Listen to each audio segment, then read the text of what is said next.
So today we will deal with one of the major factors that will contribute to our hiring decisions. So that is need analysis. Before recruiting or before sending out the advertisements about the vacant position, we need to make sure whether this position requires a full-time employee, a part-time employee, whether it can be outsourced or whether we can have temporary employees or on contractual basis, depending on our budget, depending on the amount of work we have, and whether we really need that employee further in the organization. So the first type of employment is full-time employment.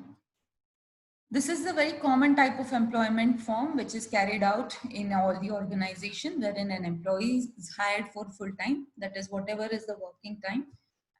He will be given all the benefits. If you're a full-time employee, you will be entitled to paid holidays, leaves, pension benefits, gratuity, PF, any other kind of allowances which an organization will be paying to its employees. And when you are a full-time and permanent employee, you are employed there until the age of 60 or superannuation. It differs in each organization. And usually anybody who's working in an organization for 35 plus hours, they are called as full-time employees. The next is part-time employees. When you do not have enough workload to distribute to the people, so what you do is you hire people on part-time basis. And also because the remuneration that will be paid to part-time employees will be less than that of full-time employees, but nevertheless they enjoy a few other benefits like leaves and few allowances will be same as that of full-time employees. But the important advantage of a part-time employee is that the flexibility of timings. Part-time employees usually they work a minimum of 16 hours per week, and it could be more based on the requirement of the organization. So a part-time employee is also, it can be on permanent basis or again on contractual basis. So they work only for a specified amount of time in an organization, and they have the flexibility to do other things in their spare time. So anybody who is pursuing further studies or having a second job, so those people can opt for part-time working. The next one is temporary contracts. So this full-time and part-time, they're mostly permanent, wherein part-time can be contractual also. So what are temporary contracts is when you have workload only for a particular period of time. So you do not want to hire a full-time employee and pay more. So what you do is you hire people on contract basis or on contractual basis. So wherein people come, finish their work, and they leave your organization after the specified tenure is over. And in contractual employees, they may not have all the facilities which are provided to this permanent employees. But, and also one more thing, contractual employees can be on the company's payroll or on the third party payroll. It again depends on from where you're hiring. If you're hiring from your organization itself, they will be on your payroll. If some third party is hiring temporary contracts for you, then it will be on third party payroll. So that we will discuss when we are discussing the outsourcing. Again, advantage of temporary contract is you can have different roles. Okay, you can try out different roles. You can enrich your work experience, or you can enrich your job, and it will also help you learn different skills when you're performing different job roles, or you can say handling different projects in organization. So it is very helpful to employees who want who are bored of monotonous job or a single role. They can always work for on temporary contracts in different organizations. So that is the greatest advantage. And next we have apprentice and trainee employees. So apprenticeship or traineeship is wherein you hire a fresh graduate or someone who has the minimum qualification in your organization. You train them on the job or off the job, and you'll be giving them stipend while they are working with you. So once you have trained these, there will be one mentor for such apprentice, and he will be training the apprentice. So once you have learned, the apprentice has learned the job, and there will be a specific period of time allotted for this. Let's say you have hired someone for traineeship.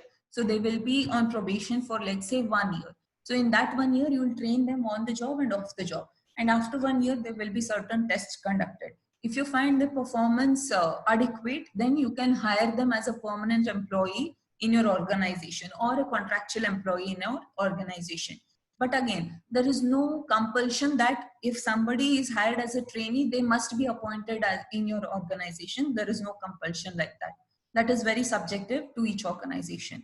But this will help you, to train, what you say, young people or fresh minds very well. And this can be a very great opportunity for organizations, because you'll be paying them a minimal amount, and the benefits again will be same as that of your other employees, whether it is leaves or the work timings, the work schedule, flexibility, it will all be same as your permanent employees. But only thing is the pay will be less here. Once they become your permanent employees, then their pay scale will be similar to those of the other. So this is advantage of apprenticeship. You can hire fresh graduates or people with necessary qualification and train them or mold them how you want. And if you find their performance satisfactory, you can appoint them as full-time employees. Again, there is no compulsion that if they are trainee, they have to be appointed as full-time employee. It depends on organization. The next thing is outsourcing. So outsourcing is the most convenient thing. Now, many organizations, they go for outsourcing. So what is the reasons for going outsourcing is, one, recruitment, especially external recruitment, it consumes a lot of time. So you have to prepare the ad, you have to make such hiring decisions, and then you have to look for different people in different platforms. Not all people will be available in one media or one platform. So to reach out to them, it is a tedious job. So why companies outsource is so that they can utilize this time, because they spend a lot of time advertising, waiting for the application to come. Then you have to spend hours together on the interviews, one round, second round, third round, wherein it goes to head. So all that, and again, then you have to give them offer letters, and they have to accept and come back to you. And then if they accept, again, this reference check and all will be done. So it is quite a tedious process. So in order to cut down time and money on this, what they do is they'll give it to people who are already experts in this. So they will outsource it. So when you outsource, people are already in this line of job. So they will have huge database of candidates. Maybe when you start searching for candidates indigenously, so what happens, you might find a few potential candidates from whatever sources you're looking into. But if you go to outsource it, what happens is they will have huge database, because they are into the business since a long time. So the chances or probability of getting potential candidate and probability of hiring a candidate quickly is more when you outsource, and it is also cheap as compared to hiring in-house. So that's why people go for outsourcing, whether it is on temporary basis or contractual basis, everything is outsourced. Now in again outsourcing, first few rounds will be completed by the consultant who will be approaching. Yeah, and this third party are called as consultants, recruitment consultants. So a few rounds will be conducted. Initial shortlisting, screening will be done by consultant. Later, one round of interview, first round of interview also will be taken there. Then they will be sent to the company for further tests or interviews. Some companies, they totally rely upon their consultants. They will ask them to take the final interview also, and they'll be directly sent to the organization. Or maybe last but one round will be completed in consultancies only. So depending on how important that role is, you can ask your consultancies to take conduct those many rounds, or complete that part of selection process in their consultancies itself. So this is benefit of outsourcing. It saves you time, it saves you money, and management can, organization, or you can say management people, can concentrate on more important works rather than sitting and recruiting it in-house. Existing post or new post to be created. So what happens, like I told you the other day, any post that is there. So before putting out an ad or before making it public, you should check whether this job or this position really needs an employee to do the work. Whether I can redistribute the work among the existing employees and still get the work done, or is there any change in the job analysis? When I say job analysis, the kind of qualification required, or KSAs, that is knowledge, skills, and abilities required, or the equipments being used, or the responsibilities or duties of that job, whether they have changed or remained the same, and whether it needs any kind of updating. You have to check that. And again, the last thing is whether you need a full-time employee for this, whether part-time employee is right, okay, whether you can have a freelancer, whether you can contract it, outsource it. So what is the best way? And when I say best way, one is efficiency, and the second most important thing is cost. When we talk about recruitment, we always have to keep in mind it is ultimately it is about cost benefit analysis. So the lesser the cost you spend, the better it will be for organization. So these are the things that will be required to look into before giving out an ad. And the next one is, so all the things we saw till now, these are need analysis, whether we can have full-time, part-time, temporary contracts, apprentice or trainees, or even you can say your interns, whether you can outsource it, and what are the steps to be taken before giving out an advertisement. The next one is cost analysis. Like I said, cost analysis is very important part.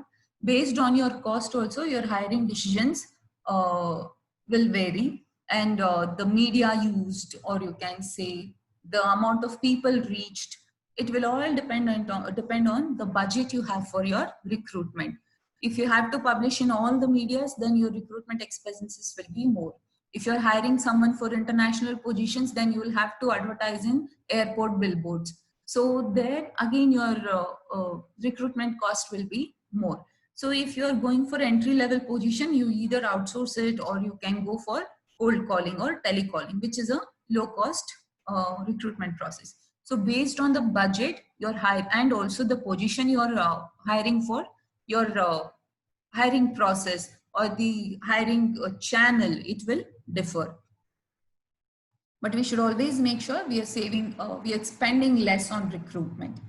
And these days, since many people are using digital platform, recruitment as it is has become less expensive. But again, in that also, there are different ways to reach out more people. And the third one and the last one is job analysis. We have already dealt with this in our previous module. So job analysis is process of studying a job, analyzing the data about it in order to understand what is the qualification required, what is the eligibility of that employee in order to do the job, and what are the roles and responsibilities that person will be handling once he's into the job. So we basically prepare job description and job specification, and based on this, we prepare the advertisement, and based on this, we prepare the selection test. For entry level, you will have different kind of test. For mid-level and top-level management positions, you will have different selection tests. So based on your job analysis, you will curate different tests, and you will have to advertise in different media. So job analysis is going to also affect your hiring decisions. So this is about your hiring decisions.